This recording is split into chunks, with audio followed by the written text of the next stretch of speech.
The only disabilities that you can make are the ones you make for yourself. Hmm. And if you want to do something, do it.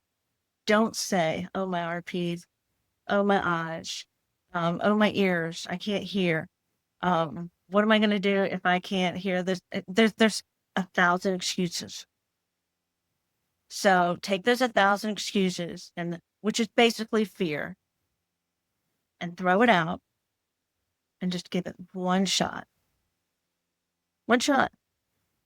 And if it's not for you, but don't stop trying, and don't let fear be the reason you don't live.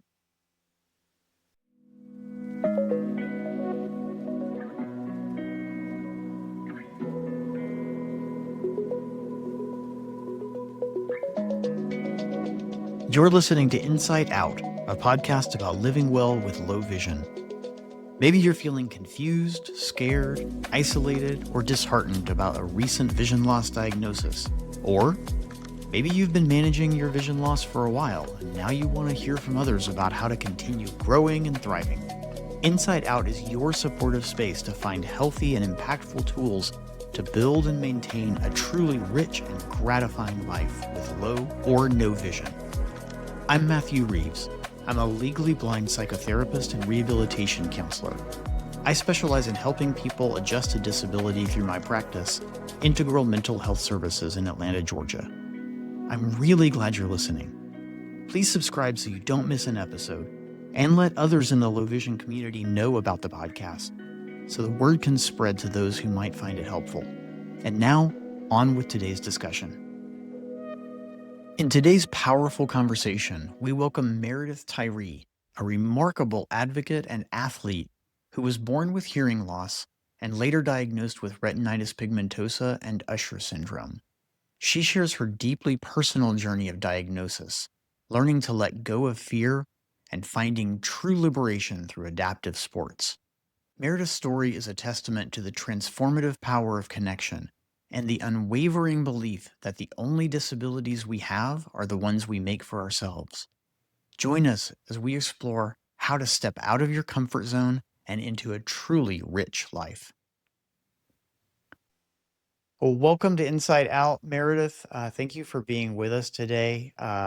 This is going to be a conversation about something you're very familiar with, which is adaptive sports and recreation for people with disabilities and specifically vision impairment. This is something that I understand you have a lot of experience with. I have zero experience with it. So I am an open book, a blank slate. I'm looking forward to learning about it. But before we do, I'd like to just invite you to tell myself and this audience kind of your story of vision loss so we can have a bit of a context. Thank you, Matthew. I appreciate you having me do this. I'm very passionate about this. So if I get overly zealous, just, you tame me back in, okay? Okay. But I was born with a hearing loss, diagnosed at 6 years old, and it was a big deal. My parents were had a hard time. And that's all I thought I had was a hearing loss. And then I started doing like every teenager. I started driving at 16 and had one fender bender, then had another fender bender. And my parents thought I was just a little too careless with the radio and having too much fun. And ended up at the eye doctor at Emory University, who diagnosed me with RP. And I'm Retinitis thinking, pigmentosa. yes. And I thought I had clearly two separate diagnoses. Mm. And it wasn't until I was a freshman in college and I started getting literature from the Foundation Fighting Blindness, and they had macular degeneration, they had Stargardt, and then they had this pamphlet that said Usher Syndrome. And it says people born with hearing loss, some deaf, some mild to moderate loss or moderate to severe. And with RP, and I'm like, this is me. Why didn't anybody say this? I mean, why do I have to go to the audiologist for my hearing aid, RP for my, the Emory Eye Clinic for my doctors? But nobody said, hey, you have Ushers. And I then went to my first visions conference with the Foundation Fighting Blindness in, what was it, probably I don't want to date myself. I'm just going to say my junior year in college. And all of a sudden they had this whole group of people that were just nothing with Usher syndrome, and many different forms. And then I learned there was an Usher's 1. Back then there was only Usher's 1, Usher's 2, and now it's like Usher's 2, A, B, C, D, it goes on, the different. But then I realized what I had, and then I had the Usher's syndrome 2A, and that they were together. And all that time, I was like, why didn't just somebody tell me that this what it was? But I found out that it was just that specific genetics. I didn't have 2 separate things. Gotcha. I imagine we could spend an hour talking about just that part of your story with, a hearing impairment from birth. And you mentioned how your family was responding to that. And then separately getting diagnosed with what under ordinary circumstances would be a pretty catastrophic diagnosis for anybody, but it's on top of the hearing impairment. So you're thinking there's a second profound sensory loss as a teenager. And then the whole story, as with so many of us, our diagnostic journey is pretty fraught and pretty emotional and difficult and frustrating. But it sounds like yours was just thing upon thing upon thing. And I don't want to take up all our time talking about adaptive sports to talk about that, but I think that story sounds really profoundly difficult. And so I feel like I would be making a mistake to not ask about like what that journey was like for you and how you and your family navigated that. Me, finding out that I remember it was a taboo, that you couldn't talk about it. And I remember coming home with my first pair of hearing aids. Now, mind you, my parents knew I needed 2, and it was hard for them to process that. So they only got me 1. And so I went from 6 years old to 16, and nobody was to know. It had to be our secret. And, I never wore ponytails. I never wore anything because this was like the big thing. And then I remember I got to high school, and I dealt with the things where the school system treated you differently, and they tried to say that you needed special accommodations. And back then it was archaic how they did it. Okay. They This was thought that, before the Americans with Disabilities Act. right. So, They and thought before, that they thought if you had a hearing loss, then you were automatically put in to the learning disabled group and categorized in a vast spectrum of all of them. And it was more that you were not intelligent, smart. And it was just that part of it was very demeaning to me, because they don't potentialize you. They try to say, well, they have very little expectations of you. So, and to tell you, the only thing that I really got and I couldn't have survived had I not had an athletic, I did sports. So that channeled my frustration. And then at 16, I remember, we all do this. I remember having a crush on this guy. I thought he was so hot. And I remember not having the guts to be, friendly with him, or, and he was being sweet to me. And I was like, I had that whole hearing aid thing, I was like, do I tell him, not tell him? I don't tell people. And I just remember it was so pivotal to me. I said to him, I go, I wear hearing aids. I just need to let you know this. And I knew this was going to be a game changer. I mean, I had thought this through. And he says, so what? So does my sister. And that changed. I stressed about this. And it ended up his dad was an audiologist. And he got me my second pair of hearing aids. And I was 17 years old, and I'm in Atlanta. And I went to the shop by myself. Dad fit me with hearing aids. He put them on me. I had my first set of 2. And I remember going home thinking, oh my Lord, my car is so loud. And, for about a month, I was like, everything's just so loud. It's this clock is clicking in the kitchen, Mom. Doesn't this drive you nuts? She's just been there your whole life. I'm just like, So I realized I had missed a lot. And, but also what I had missed was the fact that I had felt it was something bad. And when he says to me, "So what?" He says, "My sister, I thought I had made such a mountain out of something that didn't need to be." Mhm. And so that's when RP came into the picture. It's almost like the timing, like the universe sets you up to have a fresh lens for viewing it right at the moment when you needed that the most for taking on what it turned out to be a fresh or an additional challenge, an additional need to adapt and adjust and get used to a new thing. Do you see it that way? Like you were the time I find the timing interesting. Oh, it changed everything. I mean, I'm so glad I had those experiences. I don't think that they were wonderful blessings, I believe, because they gave me a real kick and told me to even when I found out I had RP, and that world opened its door to me. And then school was even harder. They said, "Oh, college, it'll take you 6 years because of your RP and your hearing loss and those things together. And oh my goodness, you're going to go blind with both. You're going to go blind and you're going to go deaf." Wow, the world is, and everybody in the South will say, "Bless your heart, honey. We just feel so bad for you." And then they try to put you in the prayer chair and all this kind of silly stuff.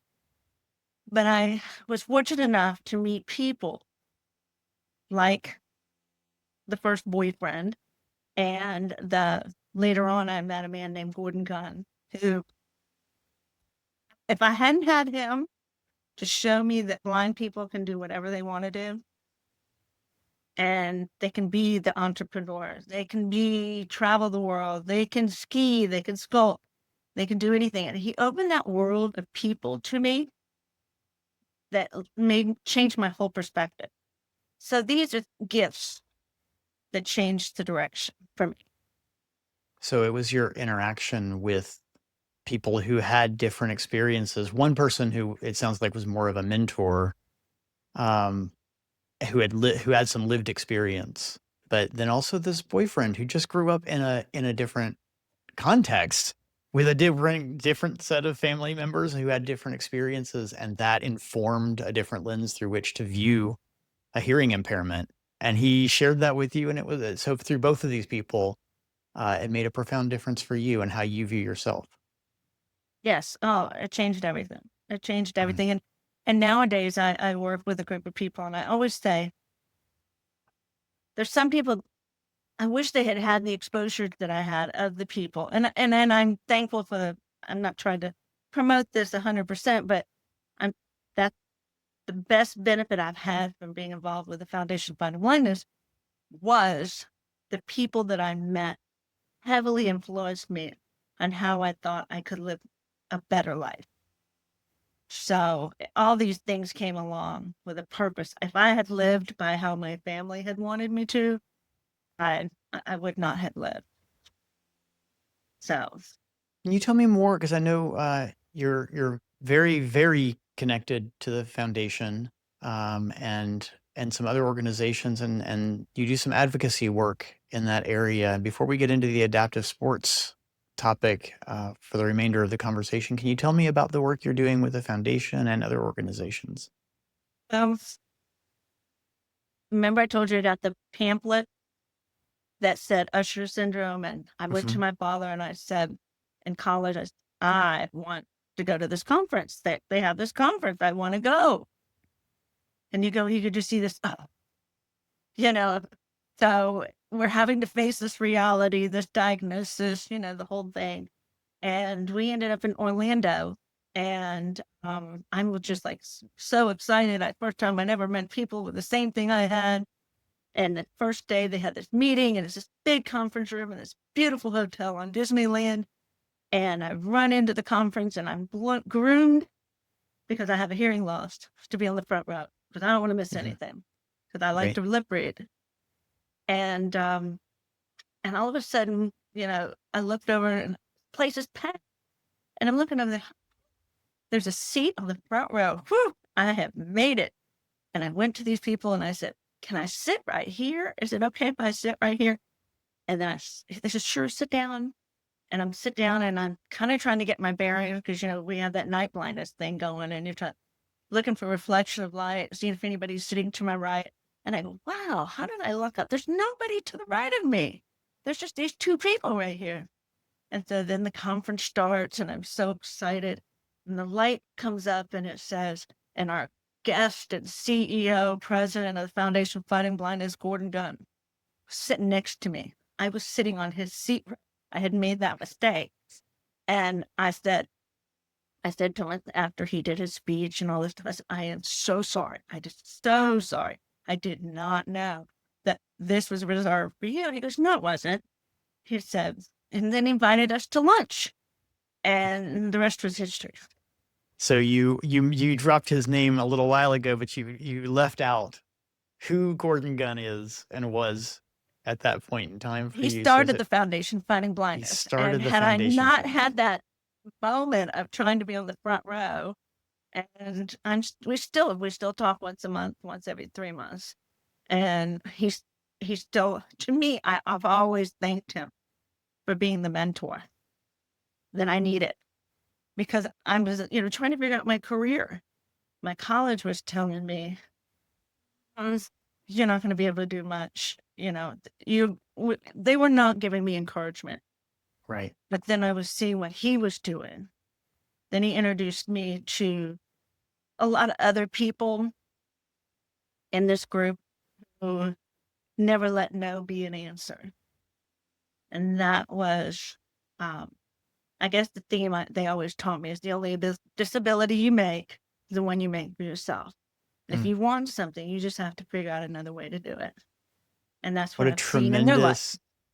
What a tremendous shift from a world filled with people who probably had your best interest at heart, but their message was set your expectations low and you won't be disappointed. Oh. And then you found a new group that said, don't you dare. Right? No. Soar, fly. Yeah. No. And I had a lifetime of amazing experiences with them who would say, it's just the unbelievable experiences where they would say, let's just, we're going to, will you take notes for me? Take notes for me. And I'm like, me? For these Gordon Gunn and his wife? I mean, I went into a cold, I was just right out of college working my first job.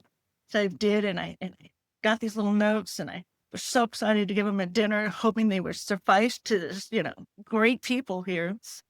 And they were just like, oh, I said, I hope you had a great day. He says, yeah, we were over at the Camden Yards taking a tour. And I said, really? I said, that must have been nice. He goes, we're going to build one in Cleveland. Okay. So it made me, they were over there, and I was able to go to a basketball game and where somebody who couldn't see the court would have stayed home. Why would I go? Because I can't see. No.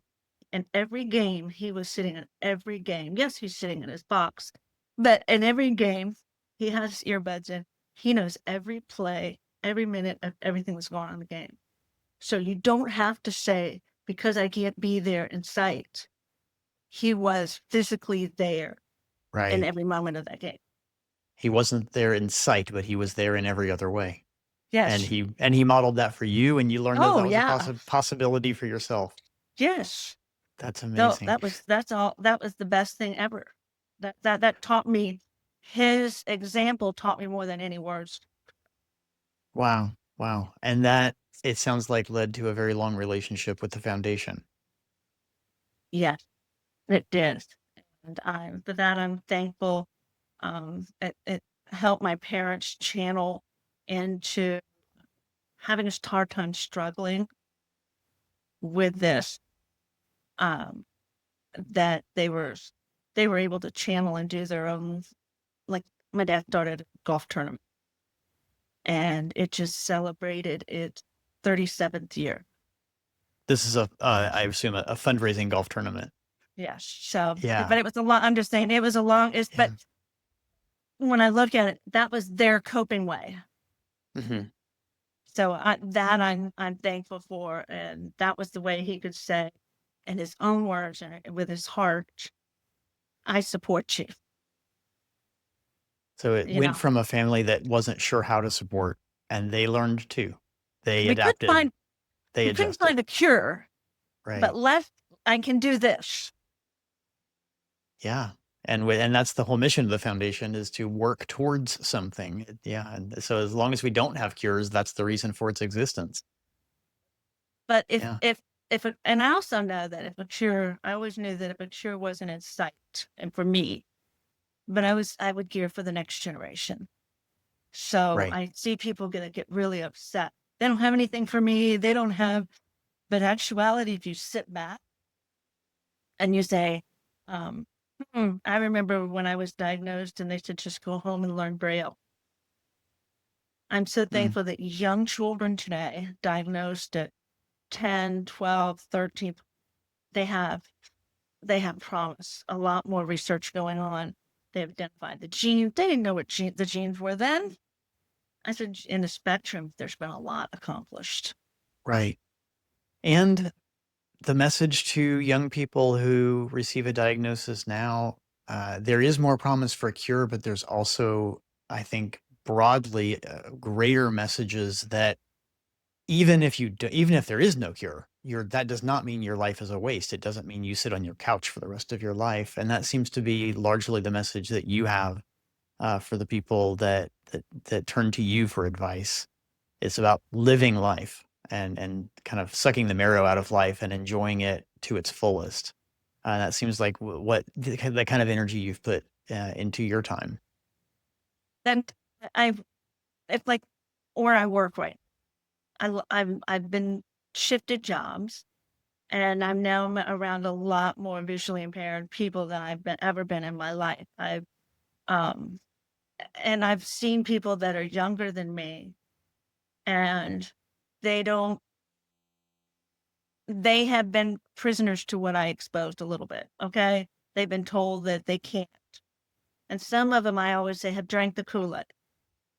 And I feel like if you can show them that they can. So we're just doing something simple. We started doing a dinner club. And you would have thought this has turned in because they never went out to dinner. They don't know to get online and look at the menu ahead of time. They don't know to, how do you get your transportation? Go. Who cares? You don't need somebody to drive you. There's Uber, there's Lyft, there's everything in the world. Don't let fear stop you from, living. Yeah. And so that's why I have adaptive sports. People say, well, I don't know, I could hurt myself. How do you kayak? Oh my God, how do you kayak? It's the most freeing feeling to be out there doing something that you once did, and maybe before, or never have done. And so, What was the first time when you kind of accepted that challenge and said, I love sports. I've always loved sports. And people are telling me I can't do it anymore, but I'm going to prove them wrong. When did that story of adaptation and adjustment begin? well, I have always been into athletics. I taught water aerobics for 20 years. I know, but I have wonderful mermaids that I call them my mermaids. And I'd say, now listen, do not talk bad about me because I can reach your lips, even though my hearing aids are not on in the pool. Okay. But Right. they'd all tell everybody. But you've met my other friend. There is another Meredith. Yes. And there's the Yes. two of She us. was a guest on an earlier episode of this podcast. So if people want to, Remember, she's a Y, I'm an I. right. Different spelling. Yeah. But she dared me to go do tennis. And I loved tennis as a kid, Mm. Georgia girl doesn't grow up on a tennis court, and have to take it as a kid.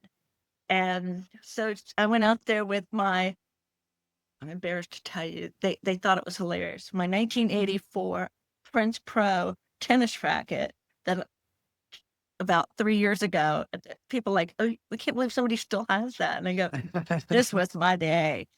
And I had not used that thing since because I thought I couldn't because I couldn't follow the ball. One day I just gave up and said, if I can't play the way I used to play, I wasn't going to play. Mm. Well, Meredith and I got out there and we did it through Sportables. And we had two of the most awesome instructors. Had it not been such a positive experience with them, they challenged us and they got us back on the court. And there was just something about being on that, being out there with my racket. And they taught me tools, how to play, how to listen, how to, we changed the color of the ball. We did other tools. And it was just, it was just exhilarating. I said, Can I ask you, before it was exhilarating, what was it like when you stepped onto that court, before you met the instructor, before you had the tools? Was that intimidating, or were you excited? What were you feeling? I was fussing at Meredith, telling her, what the hell did you get me into? Look, I can't do this. Why do you want to do this? This is not gonna be, because she was making me face something that I had missed. And I was happy she challenged me, because I was like, oh, I've had that Prince Pro racket on the top. I never threw it away, on the top of my shelf because it held such great memories and of great times. And I'm just like, okay, I got to bring it down and blow it off and dust it off. Here we go again. And I realized we can do it. It was amazing. It was awesome. And it made me then go, okay, what's next? So that racket sitting on the shelf represented this, both sort of the history, the past of a good time to something you really loved, and you didn't know it at the time, but it also represented the potential of bringing that back. But the bridge to getting there was facing the fear and facing the unknown. Like, I don't know how this is going to go. I don't know how I'm going to adapt. I don't know what tools are available. I don't know if this is possible, Right. But I'm going to try. It took that takes real courage. That's why you have to have a bestie that can poke you sometimes when you're willing to talk yourself out of it. It really helped to connect with other people like yourself who can challenge you. And I have a lot of other friends that are also, but the Meredith and I are both athletes and we love athletics. And we just decided from there, she would push me into something, like she pushed me into Goalball. Not my sport, but she was being the captain of that because, it's a little, I don't know if you ever played Goalball, but it's a little ball with a bell in it. And I don't know if you know, but a person that wears hearing aids can't hear the bell. Right. And you have to lay on the floor with your hands out and they roll this ball as fast as they can to you. And then you have to grab it, pick it up, and then you have to throw it back. It's like soccer, but everybody's blindfolded and everybody's on the same turf. And it's an Olympic sport. And I said, really, you're making me do this. You're making me do this. I'm doing this for you, not for me. Doing it for you. And she's like, come on, you can do it. You can do it. And I go, remember, the next sport's mine. Yeah, I'm doing this for you. And so you had agreed to alternate back and forth in terms of who's pushing who into what. She hated kayaking and I loved it. But Okay. it's the best moment when she fell off the kayak, but that's okay. but no, we figured out that every time the ball was coming to me, she would just tap my foot with her foot, because she was standing behind me. And nothing like having two visually impaired people cueing each other, but it's how you support each other. And then I would grab the ball and I would know it's coming. I knew which way to throw it, but I just couldn't. The only thing I couldn't get through was the bell. I couldn't hear it. And so we figured out a way around it.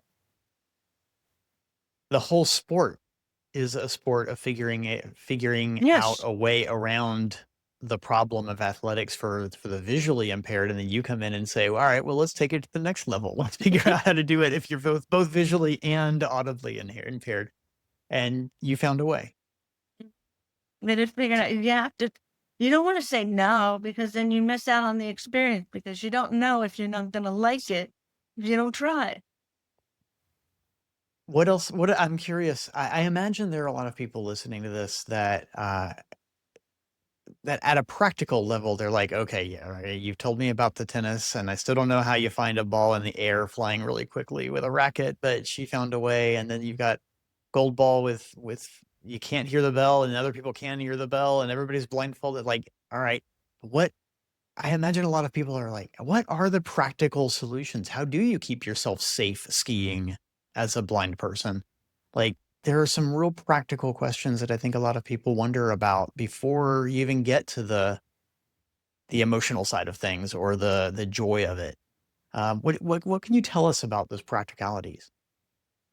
Um, with adaptive sports, when somebody says, when you say, hey, say I want to sign up, I have a friend right now that won't sign up for kayaking because of her fear.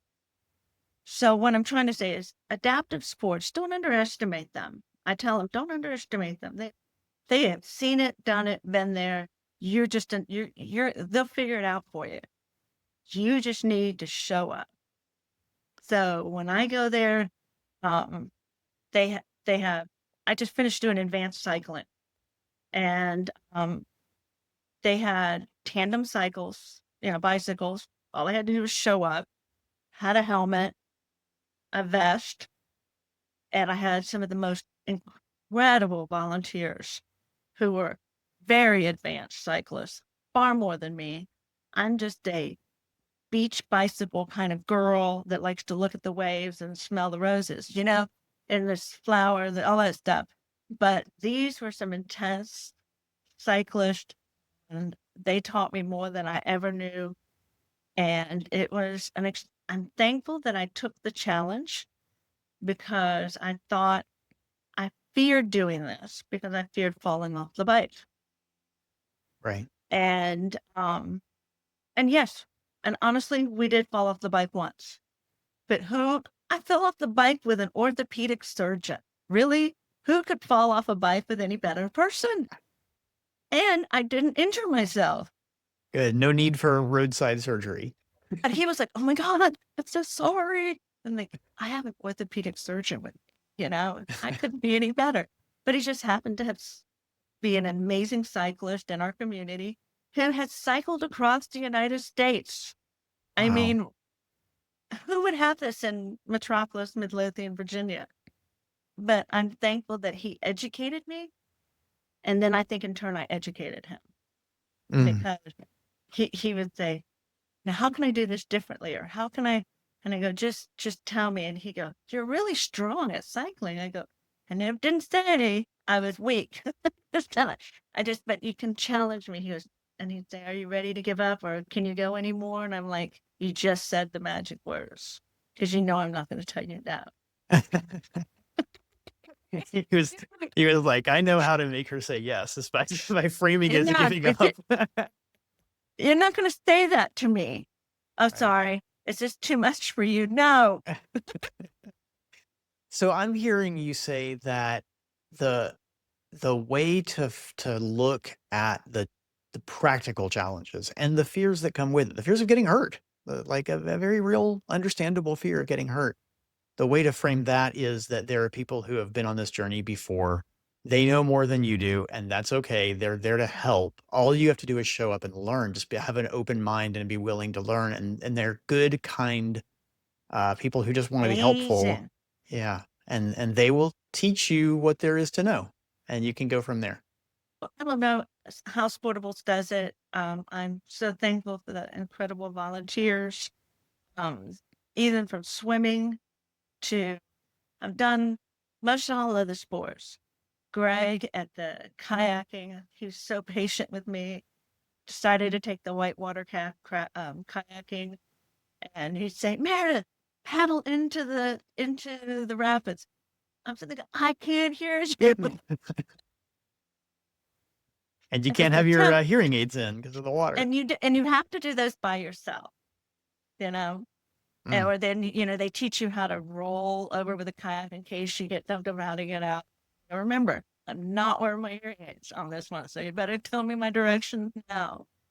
But Mm. for people like that worked with you, in the language that you're comfortable with. Um, we all have our cues being visually impaired, what we like and don't like.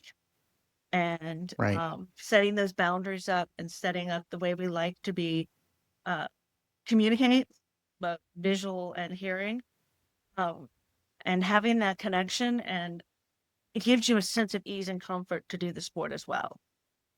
I'm so glad you said that because I think it really shines a light on how, and this is the case of any authentic, valuable relationship, that it's a two-way street. This is not about, we said earlier, all you have to do is show up and people who have been there before will guide you, but that doesn't put them in a place of being more important.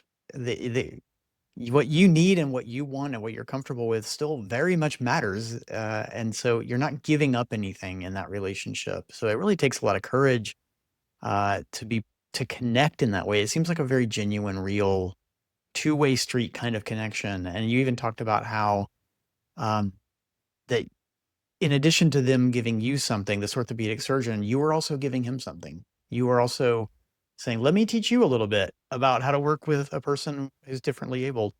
And so it really does seem like everybody's on equal footing in that regard. Is that your experience? And that's what makes it so successful, because we're not, I think it's a two-way street, and we're not out in the world. Sometimes the world can look at you as if they see the cane or they see the hearing aids or they see whatever, interpreters, they may think that you're less able. But when you're with this particular group, they Mhm. only see your abilities. They don't see you as anybody but your authentic self. And it's rare in our world. We tend to have to fight to continuously prove that. Right. And that drives me crazy, because Yeah. you just are always having to advocate and say, no, I got this. I can do this, even with whatever you think is my barrier.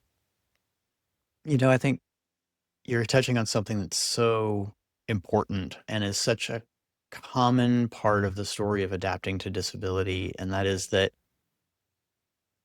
when we're early in the process, it's so common to believe less in our own abilities. And then that gets reinforced because so many people that we meet also believe less in our abilities. With that we get that message both internally from ourselves and from external sources. And you're saying that when you show up to these places where adaptive sports is the norm and people have a lot of experience with them, and if you're new, like I would be new, I've never done this before, but I would probably be surrounded by people who have higher expectations of me than I have for myself. And it turns everything on its head to Turns the suddenly, tables. yeah, it turns the tables and says, wait a minute, no. We're not only are we not going to underestimate you, but we're not going to let you underestimate yourself. You deserve more than that. I thought this last weekend, Richmond had their monument, the race, the 21-mile race. And one of my fellow, our peers, who has 1,000, he's not a spring chicken, nor am I, but he's not a spring chicken. He could have said no a million times. He could have walked a million times. He could have said, I didn't want to do this, but he and his volunteer. Now, to finish and say you qualified, did the race, you had to be under either 7 or 8 minutes. 8 hours. 7 or 8 hours. I think it was 8. And he came in 6 minutes right before it would have been 8. Wow. He did it. But he did it. His volunteer and then stuck with it. He ran it. He did it. He didn't give up. He didn't let RP. He didn't, even though he wasn't the fastest one, he didn't give up. And what's even better yet is that his person that was running with him, that they were on a toggle together, that, connecting to guide him. And he was wearing the vest that said visually impaired. was just as encouraging to him, or just as equal part. How do I say this? He's more like an extension of him. That's what makes it magical, because you're doing it, but you're doing it with the freedom and independence as if you did not have a visual impairment. So this person is like your shadow, and you don't even know it. And he got to get it 6 minutes under the mark. It's it sounds like they found a way to make running a team sport. It really does seem like a partnership. But yeah, that's got to be a unique experience, a very peculiar and unique experience to go through that for the first time. And I can imagine for a lot of folks, it might be one of the few times in their journey with a disability to feel like that the doors are open, right? That it really feels like the limitations have been lifted. And then I'd love to hear from your perspective if that's been your experience, the kind of that emotional sensation and what that was like for you. I think for me, it was total acceptance was fantastic. Mm. I see that it goes both ways. How so? We as visually impaired people, hearing impaired, I see people that have paralysis, amputees. We have to let our barriers down because we carry our own armor. Mm. And until we can let that armor down and say, okay, I'm going to open myself to something different, can we Yeah. really connect an adaptive sports? Because we have all this stuff in our head that we can fuel and come up in a minute to rebuild up that armor and say, but if we let it down and let ourselves just be our authentic self, then it makes the experience, but you can't make that experience until you're willing to let go. Right. Because that's what you have to be able to do. And I always encourage people, yes, you had a bad experience, but don't let it live with you, because you're missing the point of it. The point Learn is from it. you need to learn from it, not let it hold you hostage. Right. And that way, so that you can live and say, okay, I'm going to take from this experience and I'm going to change and make the next experience different. I don't care if you do it for the next person or change how you live your life. It's just how you choose to do it. It's your choice. But to be successful in sports or anywhere in life, you just kind of have to let your biases down and let your armor down. Because I know you've been hurt, because we've all been there. We've all been judged.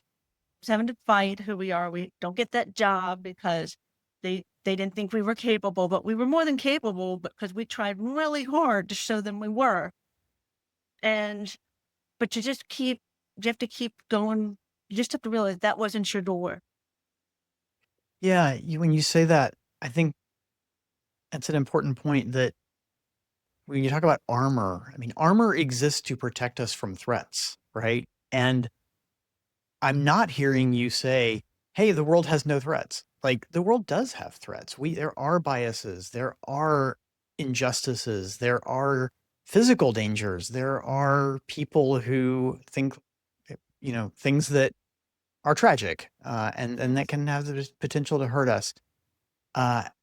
So you're not advocating that we don't have any armor. What you are advocating for is to find a safe space to let down specific armor in a context that is safe. So find people and environments and situations where we're taking off that particular kind of armor is still safe, and then you can expose yourself and breathe a little bit, and with a sense of liberation, and where you're not under attack. So you don't need to be wearing that heavy armor all the time, because there's a burden.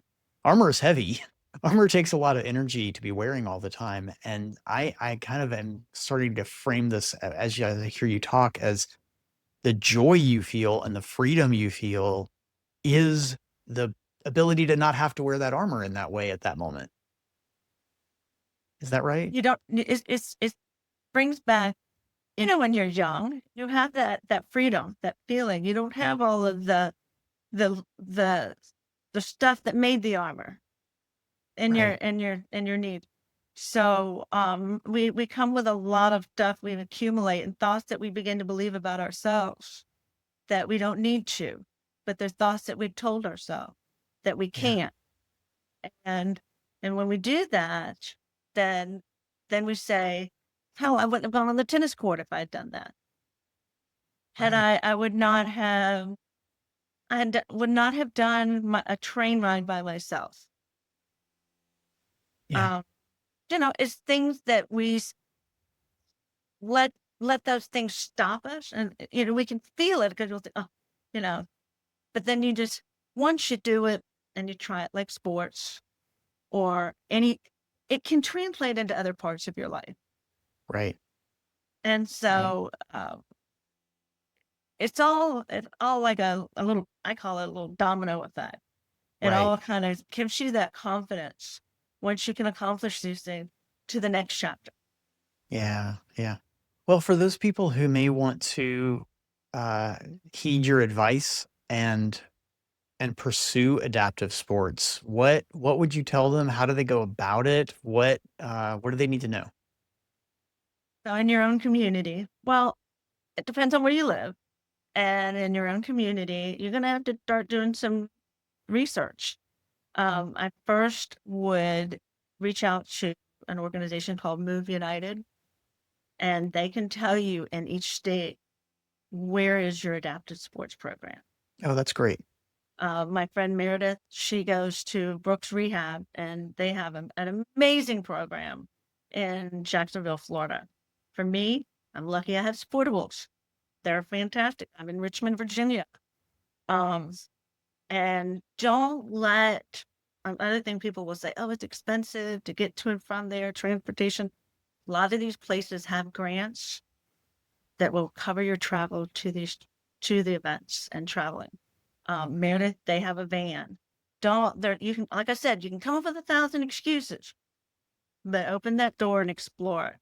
I just know each place has a spot, and I would start with Move United, or I would just let my fingers do the walking and on Google for your state and adaptive sports. Okay, that's great.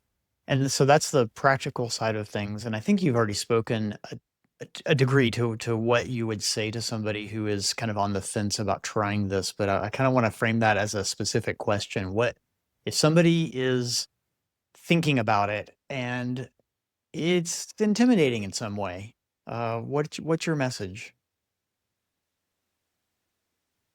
Like I know I say this a lot, but the only disabilities that you can make are the ones you make for yourself. Hmm. And if you want to do something, do it. Don't say, oh, my RPs, oh, my eyes, oh, my ears, I can't hear. What am I going to do if I can't hear this? There's 1,000 excuses. So take those 1,000 excuses, which is basically fear, and throw it out and just give it one shot. One shot. And if it's not for you, but don't stop trying, and don't let fear be the reason you don't live. I Mm. mean, you could decide you want to do something that you've always wanted to do, but don't let yourself say no because of RP or ushers or anything. Just try it. There's a way you can do it. What a great message. Thank you for sharing that. Is there, before we wrap up, I mean, what a great way to wrap up just with that. But before we wrap up, I just want to make space. If there's anything else you want to tell this audience or community about your experience with adaptive sports or with Foundation Fighting Blindness or Sportable or anything like that. Any Thankful for closing? Sportables. Yeah. I am most thankful for the Foundation Fighting Blindness because it just not taught me. It has given me a wonderful group of friendships that have been mentors for my whole life. Mm. And I can always, when I go and I have a bad day, and we all know there's bad days, there's bad vision days, there's bad hearing days, or you didn't get that job you wanted, or you had a bad fall and say you broke your finger. And sometimes having that experience with people in your life that are doing and going like yourself in the world can encourage you to keep going. Yeah. And I just say it's not so much as always, yes, fundraising is great, research is great. I tell everybody get into a study if you can and if you qualify. But most importantly, interact with other people that are positive influences with your diagnosis. I think that is a theme that comes up in practically every episode of this podcast, is the importance of connection, and how just invaluable it is as we go through difficult things to go through it with somebody by our side where we really do feel seen and heard and understood in a really connected way. There's nothing more valuable than that. I always laugh. The famous words we say with RP, we always say, "Oh, excuse me, sorry, excuse me," and I always laugh at my friend. I always tell Meredith, "Remember, you're with me. You don't have to do that." Yeah. Yeah. Somebody who really understands and gets it. I gotcha. Yeah, I gotcha. I love that expression. I gotcha. There's so much packed into those three little casual words. They're so powerful. So, what a great place to wrap up. Thank you for sharing your experience and for the time and for contributing to myself and this audience. So thanks so much. Thank you for having me. I really enjoyed it. Thank you. Me too. Meredith's experience underscores the profound truth that while the world may present barriers, we must choose not to be a prisoner of low expectations. Her journey from finding a hearing aid to becoming an adaptive sports champion reveals that courage is simply a willingness to try even in the face of fear. My biggest takeaway is the importance of a supportive community that sees your abilities, not your limitations. Find your I got you person, shed the heavy armor of self-doubt, and discover the confidence that comes from moving your body and connecting with others. Thanks for joining us for this episode of Insight Out. You're the reason this podcast exists, and we'd love to hear from you. You can leave us a voice message at speakpipe.com/insideoutpod. That's speakpipe.com/insightoutpod. INSIGHTOUTPOD. There, you can share your thoughts about today's conversation, suggest a topic for a future episode, or tell us about your experience living with vision loss. Again, that's speakpipe.com/insightoutpod. Insight Out is produced by Integral Mental Health Services, my private practice that offers psychotherapy for adults in Georgia and disability adjustment and chronic illness counseling nationwide. Visit us at integralmhs.com. And you can visit insightoutpod.com to catch up on all the episodes and to find links for subscribing in all the major podcast apps. A video version of this podcast is available on YouTube. Search for the channel using the handle @InsightOutPod. You can also find us on social media using that same handle. I hope you'll join us for the next episode of Insight Out. Subscribe now in your favorite podcast app to stay connected. Thanks again for listening.